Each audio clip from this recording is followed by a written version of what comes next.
A Friday morning scene we've seen quite a few times at the Big A. The fog rolled in off Jamaica Bay. The good news, it dissipated by the time the first race post rolled around at 1:20 p.m. The light rain stopped and the main track was fast throughout this 8-race card. Hope you're doing okay. Welcome aboard the Friday edition of Aqueduct Insider. Maggie Wolfendale, Jason Blewitt alongside, set for another big weekend and a final dress rehearsal in Arkansas for the Kentucky Derby. Yeah, that's right, Jay. It may be gloomy skies here, but I think we'll get some sun, and hopefully it's going to be a dry track for the Arkansas Derby because it was not last time in the Rebel Stakes, so the 3-year-olds are going to do battle once again in Oaklawn. A Big A Friday forthcoming on this show, but let's get you out to Keeneland where they had a grade 1 on their Friday weekday program. The Makers 46. Kurt Becker with the call off the far turn. Looking toward the inside, they've all got to catch Long on Value, who leads it by a length and a half off the far turn. Room for Summer Front to the inside. Jack Milton down the outside. Saw Approval is fighting on from in between horses. Long on Value. Jack Milton in the center of the course is coming forward to challenge. Arapika in with a chance between horses third. Jack Milton from last to the lead. Jack Milton will take the Makers 46 mile for Javier Castellano.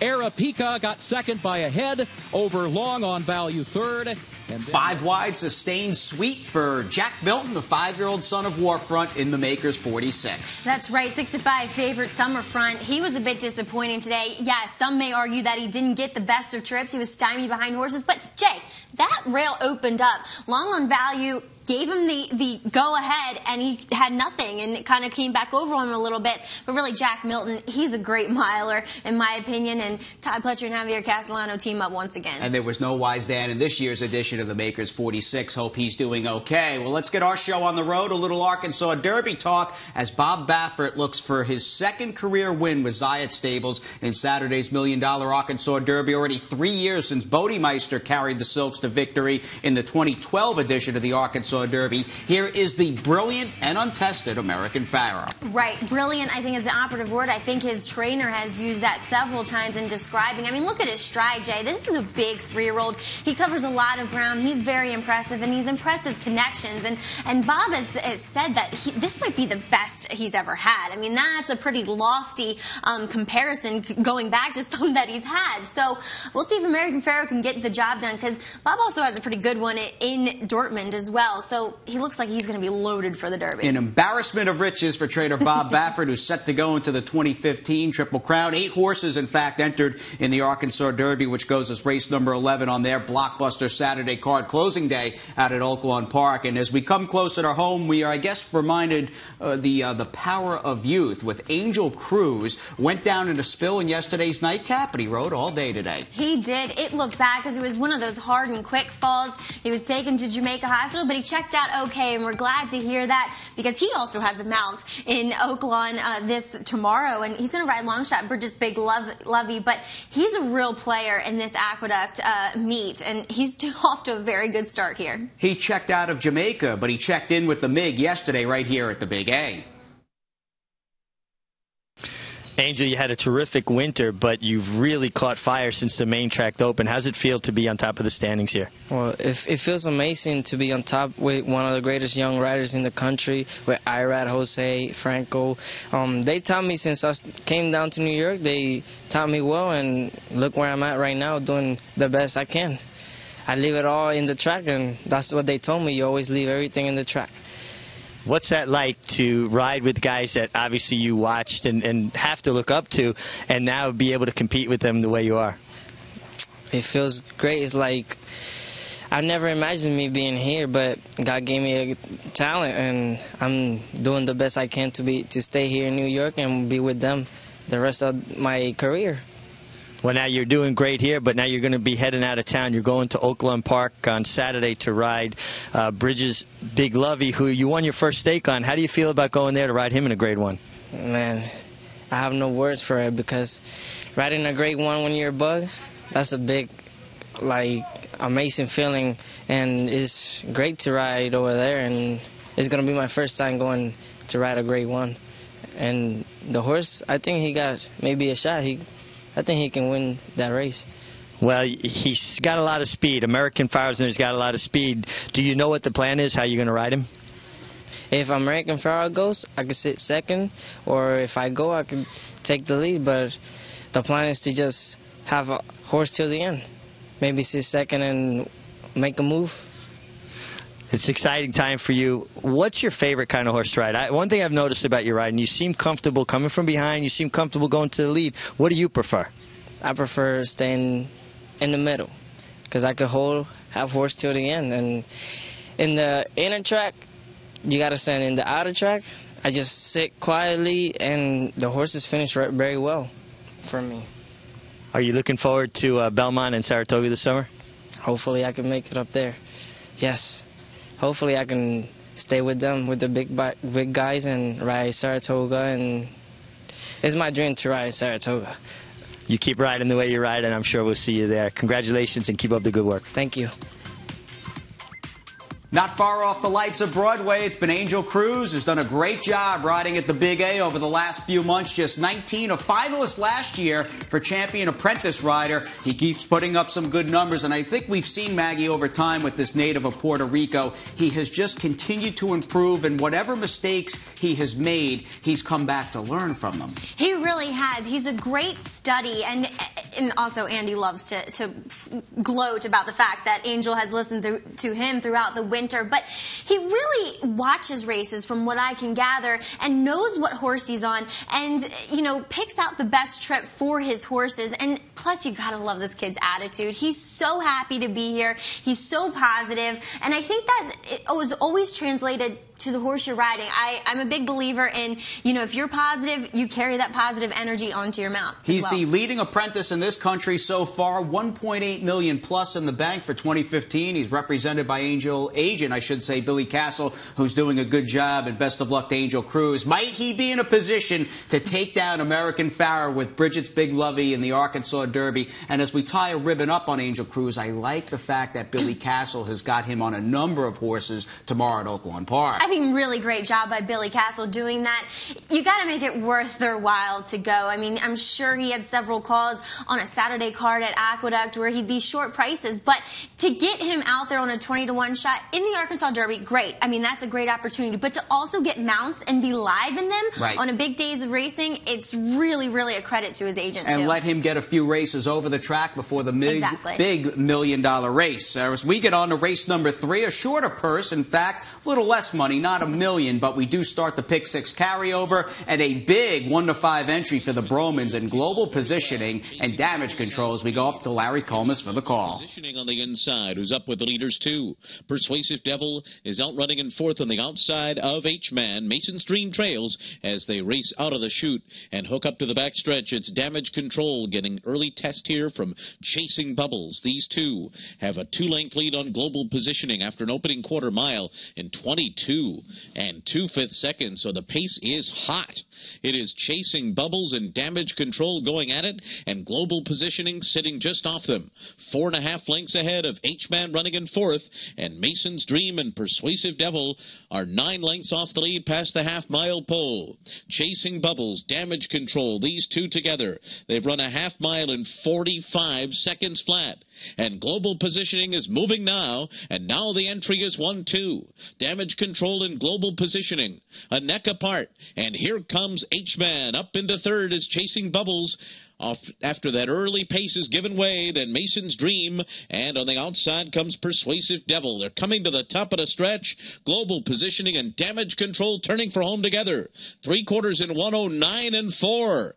Damage control on the rail. On the outside, global positioning. They're not home yet. H-Man is trying to come and get them, and Persuasive Devil on the far outside. Damage control, global positioning. Here comes Persuasive Devil in the center of the track with each and every stride. Damage control, Persuasive Devil, these two right together on the wire. Very tight.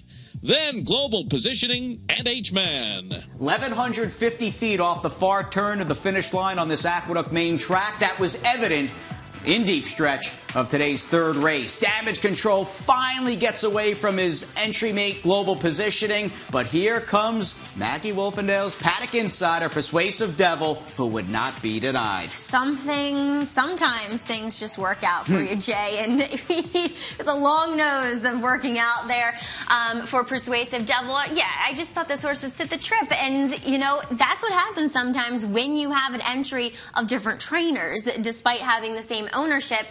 It's not like one's sent out there to be a rabbit. Each rider and each horse has their own kind of game plan, and unfortunately both of those horses had speed. You kind of feel bad for Damage Control because he ran his heart out every step of the way. I lost no respect for Damage Control in this tough head loss for trainer John Kimmel, who would come back with the Yes It's True filly I know you were a fan of in pre-race preparations, and we'll see how she did, in fact, as she takes on a big Phipps homebred from Florida. We've got a lot more coming your way on this Friday edition of Aqueduct Insider right here on MSG+.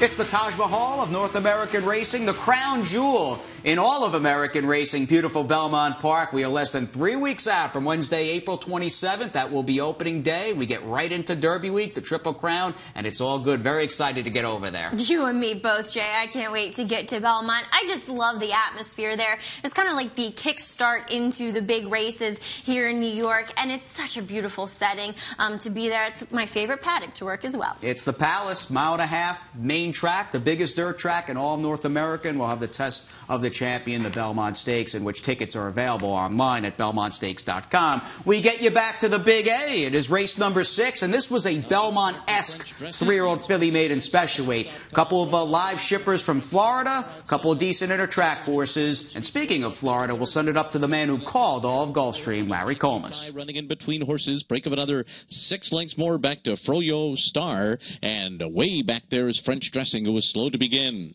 And now they head toward the half-mile pole. Backstop the leader. Yes for Success second. 23-2 was the first quarter. Coming Attraction, the favorite, third on the outside. A length and a half off the lead, then Wild Street Girl at the rail. Barrett is next, and then Kitai. It's 4 lengths more back to Froyo Star, and French Dressing is well behind. Around the far turn, Backstop, Yes for Success. Outside of them is Coming Attraction. These three are going to come to the top of the stretch together after a 46 3 half-mile, and they're into the stretch, and Coming Attraction moves up on the outside of Yes for Success, who still has the lead. And back into third is Backstop. Up the rail, Froyo Star has made progress. Barrett's on the far outside, and Yes for Success is putting away Coming Attraction as Barrett finishes well in the center of the track. Froyo Star is fourth. It's Yes for Success. Then Coming Attraction, Barrett, and Froyo Star. Kimmel and Arroyo lost a tough one in race 3 with Damage Control. That did not deter them from a big effort, and a filly by Yes It's True on the team with Yes for Success. No doubt about that, running away from the big odds-on favorite. And she's a filly who has speed. She was drawn well being in the 10 hole. She sat outside another horse that sent Rudy off the layoff and held off the big Shug horse and Coming Attraction. And John Kimmel had said to me, you know, going back to her first race, man, and everybody liked their filly that day in that maiden special weight back in December. I really like my horse. Awful trip that day. Almost kind of felt like she needed her last start where she ran second, and she just put it all together in her third career start. We've seen the inter-track warriors step up and surprise against some highly touted invaders from out of town. Yeah. When I think of even Condo Commando and the Gazelle, Dad's Cap's a repeat winner last Saturday in the Carter, and you can add Yes for Success to that list. Is there anybody else you would want out of here? Let's mention the Clermont third-place finisher Barrett, who took a lot of money first time out and ran okay. I really think she did. I liked her appearance in the paddock. She just kind of had the whole package together, and she just got away a bit greenly, kind of ran a bit greenly in the stretch, but was still running. So I think there's a lot of potential there. We'll see. Maybe Kristoff decides to stretch her out a little bit. I'd like to see her sprint, though, again. All right, we sprint, in fact, 6.5 furlongs as we get on to race number 7, the Friday feature. Purse of $75,000. Some older fillies and mares as we go back up to Larry C. And it is Risque Reality out for the lead. Miss Zippity Slewdaw's alongside. And outside of them, it's Benny's Bullet. These three out to the front together. Then previous on the far outside is Wavell Avenue. And at the rail is Medaglia d'Argento trailing 3 lengths off the lead. And it is Risque Reality up top. Miss Zippity Slewdaw almost on even terms now. And outside of them is Wavell Avenue. And in that group 2, Benny's Bullet. These 4 all right together as they move into the turn at 23 and 2 opening quarter mile. Previous is 5th, 3 lengths off the lead, and Medaglia d'Argento into the far turn, and it is Miss Zippity Slewdaw, the leader.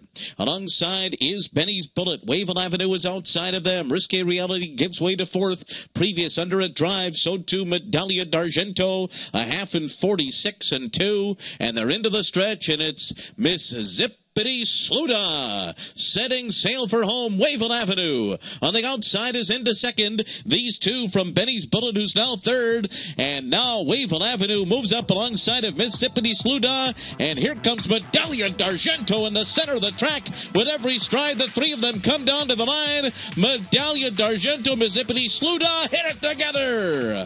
Another tight one here. Wavell Avenue was 3rd.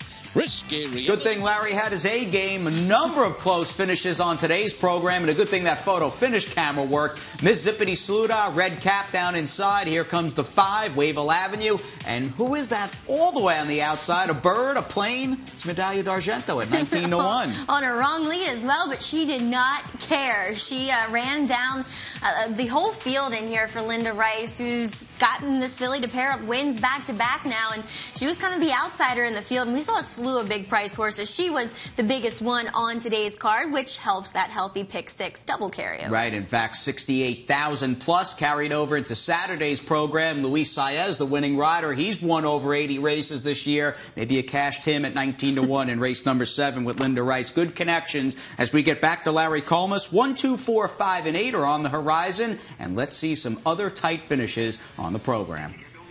But is gaining ground at the top of the stretch. And as they turn for home, they went 46 and 1 for a half. Suck It Up Buster, Battle Notes, Forever Utopia. Now runs up alongside and runs by them. Black Tide also getting going late. But Forever Utopia has taken the lead and is pulling away as Black Tide takes second. It's going to be Eric Consell and Forever Utopia to beat Black Tide. Battle Notes ends up 3rd, and Cat's Landing was 4th. Silver Silence and Supsa. They turn for home together. Silver Silence on the outside of the front. Supsa back into second on the inside. Maxana's taken 3rd. She's in the middle of the racetrack. Still work to do to come and get Silver Silence. Into the final furlong. Silver Silence the leader. Maxana has taken 2nd. Supsa's 3rd. Silver Silence. Maxana, who was far behind, continues to gain. Silver Silence. Maxana running out of time. Silver Silence wins it. Maxana was 2nd. Supsa held 3rd. Dead tight for 4th between Hoopside and Real Estate Rich. They're into the stretch. And Marriage Fever set sail for home with a 3-length lead as Tappin' Mojo takes up the chase in 2nd. Giving way there is Futurazzo. Real Estate Rich got caught in cramped quarters and steadied on the rail. And Spring Court has now moved up into 3rd. It is Marriage Fever trying to hold off Tappin' Mojo. And here comes Tappin' Mojo on the outside, and Marriage Fever just fights right back. The 2 of them together on the wire. Spring Court was 3rd, and then Tappin' 45 and 1, and they're into the stretch. And it is Drama King and Erad Ortiz Jr. with a 4-length lead here. Imposing Figure Possessed is trying to come back on the inside to battle for 2nd. Howl is 4th as Drama King has run off to a 7-8-length lead here. And Drama King's going to be much the best as they come under the line. And Possessed will battle back for 2nd. Howl gets up for 3rd. Imposing Figure finished 4th. Sister Charm and Lexoya, and it's 4 lengths back to Dance for Joe, who's third and trying to close in as they come down to the 8th pole. Sister Charm on the outside, Lexoya. Dance for Joe continues to gain. Sister Charm's in front, Dance for Joe on the outside, Lexoya down toward the rail. Then comes Daisy Cutter in 4th. Here comes Dance for Joe and Eric Consell, and they're going to move away late to beat Sister Charm. Close for third between Daisy Cutter and Lexoya. Eric Consell picked up a couple wins yesterday. Another 2-bagger today. 7-pound apprentice who's riding well, and nobody was alive in that pick 6. 67,000 plus, the double carryover in a Saturday's 9-race card. Maggie, as we take a second look on a day we had a dead heat, we had some blowout winners, but let's get you back to that dead heat for the win. Race number 4, the big question: who might stay the 9 furlongs? And with this close-up here, you got to watch the facial expressions of Marriage Fever. As he gets to the lead, he switches leads, and he's like, okay, I'm going to win. And then when Tappin' Mojo comes up to him, as you can see him, he puts his ears flat back and digs back in. But Tappin' Mojo does the same thing when he puts his head in front, like, and putting the ears forward. So these are 2 horses that kind of get to the lead and kind of need a horse to run at, and pretty much that's why they ended up in the dead heat. Right, and they hit the line. It was a tie. The photo finish camera could not separate those 2. Angel Cruz picked up a couple wins today, and Luis Saez on the outside with Tappin' Mojo involved in that dead heat. And again, nobody hit the pick 6. A big late pick 4 that paid over 8,000, almost nice. 9 G's for 50 cents. We hope you had it. On to the jockey standings. Well, Angel Cruz, we had him with the MiG, and we've got another close-up pick of Mr. Angel Cruz, your leading rider with 12 victories. I'm really happy for this kid. He kind of reminds me of Irad a couple years ago when he had his bug. Just that really positive attitude, get out there and do it and work hard. And he has the right people backing him as well. You know, David Jacobson puts him on a lot of horses, and he just wins. Jose Ortiz still second in the standings. He'll be back off a 3-day suspension here tomorrow afternoon as we can check out the trainer standings. David Jacobson, there you go, 5 wins. But Linda Rice quietly had a good winter, and she's picking up some serious steam here on the main track. Yes, she is. And I remember Linda winning a couple of these spring Aqueduct meets, and she very well could make a race of it with David Jacobson, Kieran McLaughlin. Boy, he had a fantastic Saturday, and as always, he shows up when the big races are on the line. And he's just racking up wins at Keeneland. Had a nice win in the 6th race at Keeneland today with Dancing House, who took her game to the Keeneland main track. 3 claims, though, in the meantime, including Persuasive Devil, who was not in for the restricted allowance condition, and Abby Adsa picked him up for $75K. Kind of interesting that he wasn't, to be honest. A great reach in for Abby. This horse is consistent. I mean, just ultra consistent, has faced good horses. Probably a good pickup. She could head him into New York bred stakes now. Speaking of good pickups, what about getting involved in that $250,000 guaranteed late pick 4? You can watch Andy Serling's preview at NYRA.com. Of course, Andy and the MiG are both at Keeneland this weekend. Maggie and I are not jealous. They'll be on the Fox Sports 1 telecast from 4:30 to 5:30 with the Coolmore Lexington and the Jenny Wiley. We've got the top flight in our sights, though. We're staying home at the Big A and a Saturday preview.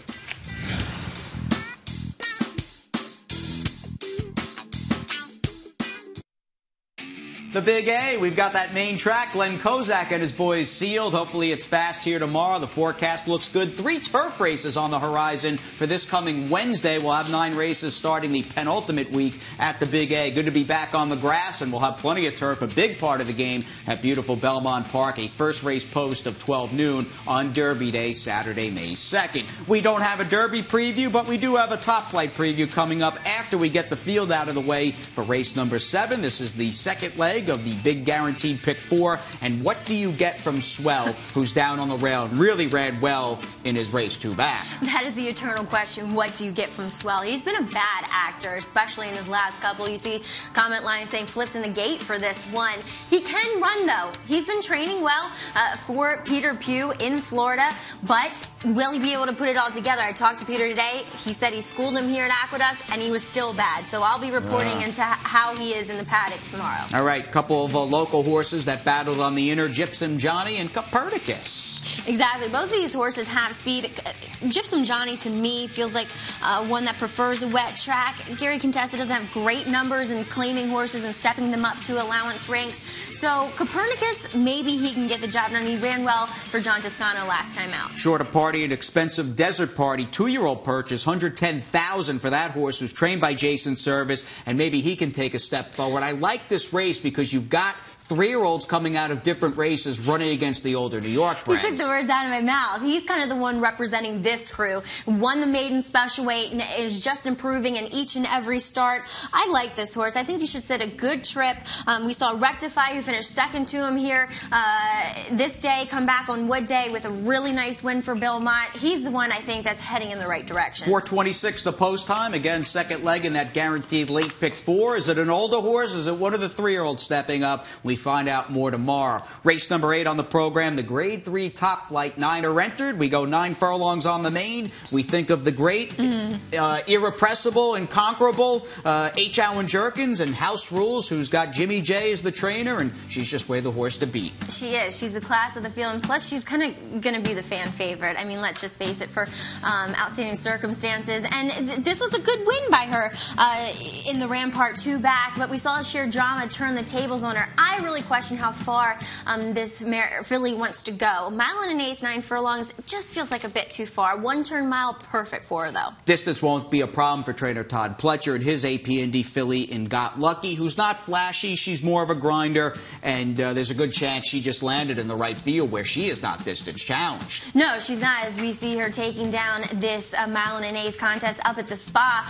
I just don't know how good she is, Jay. I mean, she has obviously the connections to back her up, but she's never run that well against Stakes Company. Yeah, Louise Saez will have the call. She's going to need some pace in this race, and perhaps we get some pace from Before You Know It, and even Amulet, who's down on the rail. Now, Joint Return will get you back to another Saratoga replay. Nearly shocked the world, being beaten less than a length at 24-1 in last summer's Alabama. She's a strange anomaly of a filly. As a 3-year-old, she never ran a fast race at all. She couldn't barely break 75 most times, but she never ran a bad race. She always showed up. It was just never when they ran fast. So it's going to be interesting to see how she does coming back off a 6-month layoff. John Service does great things.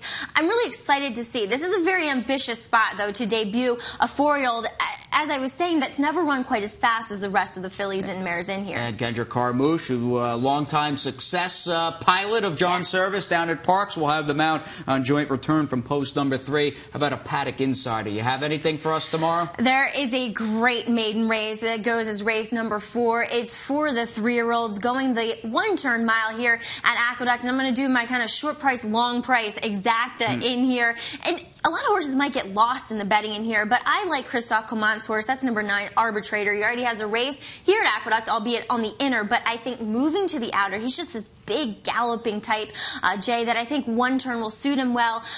And I just liked his appearance last time, and his connections have thought very highly of this horse. Christoph saying probably his best 3-year-old that he has in the barn of 4 dirt horses. And then Tis for Daddy, a long shot.